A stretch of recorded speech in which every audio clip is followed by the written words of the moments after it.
Oi pessoal, e aí, vamos conversar então sobre os espelhos esféricos, legal? Então, espelhos com a formatação, com formato esférico, quer dizer o quê? O que deu origem a ele? Uma esfera, legal? Então, cortou-se uma esfera e uma calota dessa esfera é então a superfície refletora. Ah, bolinha de Natal, né, Pica-Pau? Exatamente. Se você conseguisse cortar a bolinha de Natal, você ia criar espelhos esféricos. Tanto por dentro como por fora, principalmente a de vidro, né? As de plástico não, porque são pintadas só por fora. Mas as de vidro, você tem a superfície interna espelhada e externa também. Daí você dá origem a dois espelhos, o côncavo, onde a superfície refletora é a parte interna, né, de dentro da curva. E aí, para deixar isso bem notório, coloca-se ali um frisozinho atrás do espelho, né, para dizer que é a região opaca, a região não refletora. Então você tem o côncavo, onde é a região interna é refletora, e o convexo, onde a região externa é refletora. Então côncavo, convexo, côncavo, região interna, dentro do oco, e convexo a parte de fora. Legal. Para esses dois espelhos, eu vou trabalhar raios de luz que atingem a superfície e vão refletir, vão sofrer o fenômeno da reflexão. Legal. Então nós vamos tratar aqui a reflexão em espelhos curvos, espelhos esféricos. Para isso, eu tenho algumas nomenclaturas importantes para os dois espelhos. Tá? Vamos dar uma olhadinha nessas nomenclaturas? Tá aqui, ó.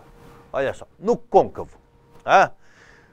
Para você trabalhar a região côncava, então eu vou ter primeiro um eixo de simetria, um eixo principal, ou eixo de simetria. Tá joia? Para gerar aquela superfície curva, eu precisei então estabelecer um ponto C, né? Onde eu coloquei a ponta seca do compasso, né? E ali eu fiz a curvatura do espelho. C, porque é centro de curvatura, certo? É o ponto que deu origem à curvatura do espelho. Na metade da distância eu vou ter o chamado foco, beleza?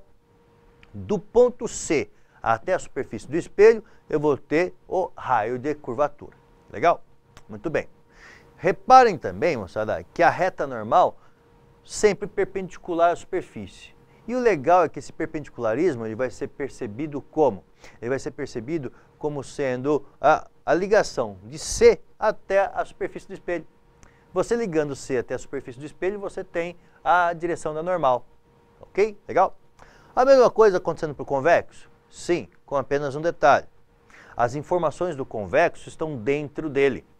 Então, o foco vai ficar negativo. O raio de curvatura, o C, também vai ter um resultado, um valor negativo. Não é trabalhado C, mas o foco sim. Tá joia? Mas, de novo, eu tive que estabelecer um C, centro de curvatura, e fazer com o compasso a curvatura do espelho. Legal, tá? Então você tem aí os dois espelhos, o côncavo, o convexo e os três pontinhos que nós vamos sempre trabalhar. Centro de curvatura, foco e o vértice, que é o cruzamento do espelho com o eixo principal. Fechou? Vamos dar uma olhada então, como é que funciona aí o espelho, no caso, côncavo. Então lá, raios notáveis para espelhos côncavos. O que é raio notável? Raios cujo caminho eu tenho certeza absoluta. Tá joia? Então lá, o primeiro raio que eu vou trabalhar, moçada, é o raio paraxial, tá? Paralelo ao eixo, que atingindo o espelho reflete passando pelo foco. E a reversibilidade dele qual que é? O raio que caminhando em direção ao foco, toca o espelho, reflete ficando paraxial. Então, primeiro raio, paraxial, raio de luz paraxial, paralelo ao eixo, que atinge o espelho, reflete e aponta na direção do foco. Ou que caminha na direção do foco, atinge o espelho, reflete, saindo paraxial. O segundo raio é o raio que caminha em direção ao vértice. O raio que caminha em direção ao vértice reflete de forma simétrica. Olha, Pica-Pau, então se eu tiver um ângulo de incidência do raio incidente com o eixo principal, eu vou ter o mesmo ângulo entre o eixo principal e o raio refletido. Ah lá, então o eixo principal nesse caso funciona como a normal. Show de bola, é isso aí. Tá? E sempre a regrinha, centro de curvatura é 2 vezes a distância focal. O foco para o espelho côncavo é um foco positivo. Ora, isso para espelho côncavo, não é? E para o espelho convexo, quais são os raios notáveis? São os mesmos, mas o resultado, os desvios são diferentes. Olha lá, no espelho convexo, moçada, o raio que caminha paraxial ao eixo, né, lá, paralelo ao eixo paraxial, reflete apontando na direção do foco. Mas não tem como chegar no foco, porque o foco está dentro do espelho. Então ele reflete na direção do foco. Então ele aponta para fora do espelho. Ele é espalhado. Por isso que é um espelho, mostrado que é muito utilizado em ambientes que você precisa de grande visão. São chamados espelhos de segurança ou espelhos de grande visão. Por quê? Ele consegue refletir informações num campo visual muito maior que o espelho côncavo ou que o espelho plano. Legal? Ora, e o segundo raio, o raio que caminha pelo vértice, apontou para o vértice, reflete simetricamente. Novamente, a relação centro de curvatura é 2 vezes a distância focal, o foco agora é negativo. Vamos analisar todos os casos, tá? Gravou esses 2 raios, você resolve tudo de espelho, todas as construções nos espelhos. Vamos lá, tá? Olha, coloquei aqui já para vocês as equações de lentes e espelhos. Por quê? Vocês vão ver que a gente vai trabalhar lentes daqui a pouquinho, na próxima aula. Mas o que acontece? Vocês vão ver que as terminologias, né, a nomenclatura e os sinais são os mesmos para lentes e para espelhos. Então tá aí, P, P', F, Y, Y', tá ok? E os sinais correspondentes. Vou deixar para que você dê uma pause na aula, copie, escreva, olhe, absorva, tá? E retenha esse conceito, esse conhecimento, tá? Para a gente depois aplicá-lo. Tá? A equação, aí é a equação de Gauss. 1 sobre F é 1 sobre P, mais 1 sobre P'. A equação que a gente diz que é a equação da fimose, né? Uma fimose é um pinto com uma P'. Ah, que linda a equação da fimose, não acredito, tá? Ora, desde que nós tenhamos essa equação, nós, observando a equação, né, as nomenclaturas e os sinais, a gente consegue resolver qualquer exercício, beleza? Mas tem mais uma equação, tá? A equação chamada equação do aumento linear transversal, também válida para lentes e para espelhos. E tá aí, tá? Depois de uma pausazinha, você consegue aí ver as anotações. Quando A for menos 2, quando A for mais 2, ou menos meio, ou mais meio, ou mais 3, coloquei esses numerais apenas como exemplo para vocês, tá joia? O A pode ser menos 3,5, menos 7, o A pode ser mais 1/10. Opa, então são apenas numerais de exemplo. Beleza? Tá ok? Ora, vamos às construções? Primeira construção, espelho côncavo. Objeto posicionado antes do centro de curvatura, bem longe. O que acontece? Primeiro raio já coloquei ali, já estou me adiantando aqui, moçada. Paraxial, reflete apontando para o foco. Segundo raio, olha lá, apontando para o vértice, reflete de forma simétrica. Aonde cruzarem os raios, eu tenho a formação da imagem, beleza? Olha, uma imagem que é real, porque está na frente do espelho. Que mais? Invertida. E toda imagem real é invertida, toda imagem invertida é real. Joia? Menor que o objeto. Beleza? Vamos colocar a nomenclatura com os sinais? Vamos dar uma olhadinha, ó.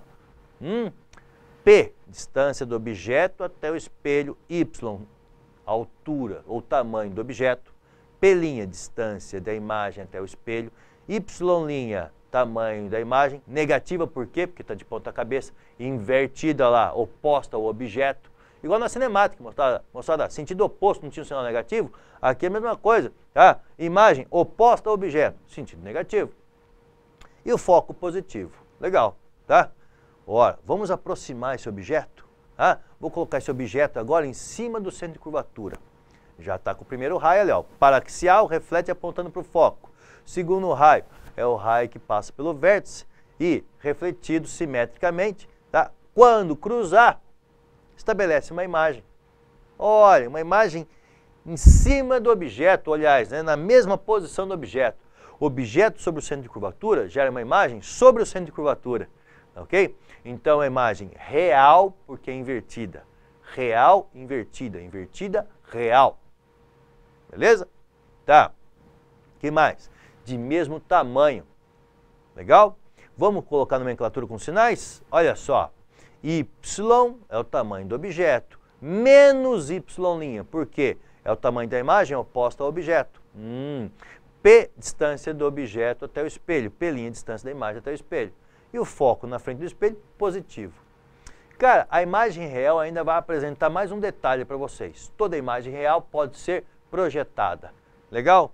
Então, muitas vezes isso num texto acaba passando despercebido. O cara só fala assim, pô, eu estou lendo o texto aqui, não está falando que tipo de espelho que é. Ele não fala o tipo de espelho, mas ele fala para vocês. A imagem foi projetada sobre uma superfície. Projetada, cara. Se é projetada, ela é real. Se a imagem é projetada, é real, é invertida. Se é real, é invertida, é projetada, é espelho côncavo. Caramba, cara, quanta coisa, né? Quanta miudeza. Exatamente, cara, é isso que acaba pegando na ótica e é por isso que muitas vezes o aluno não gosta dessa parte da ótica. É muita miudeza, né? Mas tá lá. Então, imagem real, sempre invertida. Pode ser projetada e só ocorre em espelhos côncavos. Beleza, vamos ao próximo? Olha, vou colocar o objeto agora, tá vendo que eu estou aproximando o objeto, entre C e F. Olha, primeiro raio paraxial, refletiu apontando para o foco. Beleza? Tá, vamos traçar o segundo raio, tá lá. Raio que aproxima-se, apontando para o vértice, reflete simetricamente. Então, olha lá, onde cruzou os raios eu tenho a formação da imagem. Imagem agora que ficou, continua real na frente do espelho, continua invertida, só que agora ficou maior. Opa! Se vocês repararem comigo, à medida que eu fui aproximando o objeto, a imagem foi se afastando, foi crescendo e se afastando. Quanto mais perto foi chegando o objeto, mais distante foi ficando a imagem, maior também. O objeto não mudou de tamanho, quem está crescendo é a imagem. Quanto mais eu aproximo o objeto, mais se afasta e cresce a imagem. Olha, nomenclatura e sinais, tá lá. Distância do objeto até o espelho, P. A altura do objeto, Y. A altura da imagem, menos Y', contra o objeto. E P', distância da imagem até o espelho. Legal? Tá? Novamente, foco positivo que está na frente do espelho. Último caso aqui, penúltimo caso do espelho côncavo, moçada, é quando o objeto está em cima do foco. Por quê? Olha, antes de eu fazer, reversibilidade. Se a luz sai do foco, atinge o espelho, sai paralelo. Se os raios vêm paralelo, atinge o espelho, refletem e apontam para o foco. Então, peraí, pica-pau, se eu tenho um objeto em cima do foco, ele vai formar onde? Vamos trabalhando essa ideia enquanto eu venho aqui para o segundo raio. Olha lá, o raio que aponta para o vértice reflete simetricamente. O raio refletido azulzinho ali e o raio verdinho não se cruzaram, meu amigo. Os dois raios notáveis não se cruzaram, nem na frente do espelho, nem atrás do espelho. O que aconteceu? Não forma imagem. É uma imagem que a gente chama de imprópria. Ora, você tem a distância do objeto até o espelho, você tem a altura do objeto, mas você não tem PY e nem Y. P' nem Y', são impróprios, não existem. Forma-se aonde? No infinito, com que tamanho? Infinito, é impróprio. Tá joia? Beleza? Ora, parece que saiu do lugar ali, um raio, não tem problema. Isso aí depois a gente conversa, vai trocando ideia, ok? Vamos para o próximo caso, tá lá. O objeto entre o foco e o V, foco e o vértice. Agora, aproximei mais um pouco o objeto, tá? E aí, a minha conversa é com as meninas. Meninas, esse caso é o caso dos espelhos de maquiagem. O seu rosto é colocado, ou ainda se posiciona, aonde está a setinha ali. Por quê? Vamos ver? Olha só, se fosse o seu rosto ali, Então, a pontinha da sua cabeça ali seria a pontinha da seta. Primeiro raio vem paraxial, reflete apontando para o foco, ok? Agora, segundo raio, que aponta para o vértice, reflete de forma simétrica. Não se cruzaram. Não se cruzaram. Então, eu vou fazer o quê? Vou prolongar esses raios, ok? E ao prolongar os raios, eu vou ter a formação da imagem dentro do espelho. Dentro do espelho. E muito maior. Não é o que espelho de maquiagem muitas vezes faz? Deixa o seu rosto, amplia o seu rosto. Mas você se vê de ponta cabeça? Não, você se vê de pé, direita. Olha só, você criou a única exceção ou a única imagem, a única configuração que foge ao espelho côncavo, às ideias do espelho côncavo. Uma imagem virtual. É a única situação virtual do espelho côncavo. Só que virtual, maior e direita. Espelho côncavo pode gerar imagem virtual? Sim. O objeto, quando colocado entre o foco e o vértice, espelho de maquiagem, o objeto colocado entre o foco e o vértice vai gerar uma imagem virtual maior direita. Tá ok? Beleza? Nomenclatura e sinais. Olha lá. Tamanho do objeto, Y. Distância do objeto ao espelho, P. Foco positivo. Só que agora você tem a imagem atrás ou dentro do espelho. Então vai ficar menos pelinha. A posição da imagem dentro do espelho, imagem virtual. Então, pelinha, posição da imagem é negativa dentro do espelho. Porque, Paulo, se o pelinho é negativo, se a imagem é virtual, então ela é direita. Cara, perfeito. Imagem direita, virtual. Imagem invertida, real. Ah, que show de bola! Então é assim, imagem invertida, pode ser projetada, é real, na frente do espelho. Imagem direita, virtual, atrás do espelho. Perfeito, show de bola. É isso aí, parabéns. São essas as conclusões que a gente pode chegar, tá ok? E guardar, tá? O que facilita bastante é o estudo do espelho convexo. Quer ver, ó? Quando a gente for estudar o espelho convexo, você vai ver que ele tem um caso só. Somente esse caso, tá? Ó, objeto, em qualquer posição que você colocar o objeto, meu amigo, qualquer posição na frente do espelho que você colocar esse objeto, tá? O que vai acontecer com ele? Ah, primeiro raio, paraxial, lá. Paraxial reflete apontando na direção do foco. Não tem como ele entrar no espelho, então ele reflete na direção do foco. Tá? Segundo raio, tá? O que aponta para o vértice reflete simetricamente. Não consegui cruzar os raios refletidos. Então, vou cruzar os seus prolongamentos. E aí eu vou ter a formação da imagem dentro do espelho. Imagem virtual. Só que aí que tá, olha para mim aqui. Vamos conversar um pouquinho aqui. Espelho esférico convexo. Somente forma imagens virtuais, menores e direitas. Eu sempre comento isso com a galera. Se eu guardar essa ideia, todas as outras são pertencentes ao côncavo. Ah, porque parece meio óbvio isso. É, cara, ó, o espelho convexo, a imagem é sempre virtual, menor e direita. Sempre virtual, menor e direita. Ah, mas se eu colocar 1 metro do espelho, virtual, menor e direita. Se eu colocar 40 centímetros, virtual, menor e direita. Ah, e se eu colocar de ponta cabeça, virtual, menor e direita. Mas não tá de ponta cabeça? Tá, mas a ideia do direito ou invertido é em relação ao objeto. Tá? Então, quer dizer, quando eu falo uma imagem direita, é que ela está na mesma orientação do objeto. Se o objeto está para cima, imagem direita, está para cima também. Se o objeto está para baixo, imagem direita, imagem para baixo. O que é uma imagem invertida? Se o objeto está para cima, imagem para baixo, aí é invertida. E imagem direita? Objeto para cima, imagem para cima. Objeto para baixo, imagem para baixo. Tá? Então, o espelho convexo sempre vai formar imagens virtuais, menores e direitas. Beleza? Tá ok? Guardou a ideia do espelho convexo, todas as outras são do espelho côncavo. Beleza? Vamos voltar lá? Porque, voltando aqui, vou te dizer então, qual é a nomenclatura que eu utilizaria aqui? Vamos ver a nomenclatura? P, posição do objeto, distância do objeto até o espelho. Y, altura do objeto. P', dentro do espelho, imagem virtual, direita. Imagem virtual, P' fica negativo. E direita, Y' positivo. Show? É isso aí, galera. Tá? Essas são as ideias sobre os espelhos côncavo e convexo. A sua aplicação com as fórmulas, né, de Gauss, que é 1 sobre F, igual a 1 sobre P, mais 1 sobre P', e do aumento linear transversal, nós faremos nos exercícios em sala de aula. Por enquanto, agradeço. Até lentes!